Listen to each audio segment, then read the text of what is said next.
Starting a new business, it sounds great, but it is a lot of work. So let's talk about resources. What's available to you? Warren Altona here from Bank of Hawaii. Okay, give me one resource that we need to keep in mind when we're starting a new business. Well, Steve, when you start up a brand new business, what's really important is getting the cash flow into the business. So what you want to do is make it easy for the customers to pay. If you only take cash sales and someone comes into your store, a lot of consumers now only carry credit cards, you might miss out on that sales opportunity. So by linking up with a merchant service provider, you can accept credit cards or debit card payments, can increase sales to your business and increase that cash flow coming in. Okay, so once that happens, once you start to have success and then you want to expand, give me another resource that we need to keep in mind. So as you start to expand, you get more sales, you may see things like going from a single employee to 10 employees.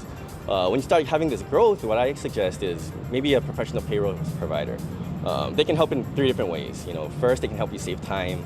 All that time manually processing the payroll, cutting these tax documents, they'll cut all that time down for you, minimize it. Second is money. A lot of times you think you're saving money by not using the payroll provider, but you're still paying your bookkeeper to provide all these documents, all that time that they're spending, cutting the checks. In the end, it might be cheaper to actually use the payroll provider. And third is liability. People don't think about. There's a lot of tax liability, a lot of compliance liability.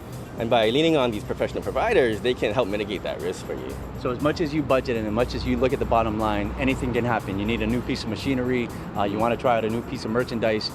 How do you deal with that, with going over budget on any given month? Exactly. So it's always about the cash flow, like I mentioned. So with these unexpected expenses that come up, or even your day-to-day expenses, a good tip is to maybe use a business credit card.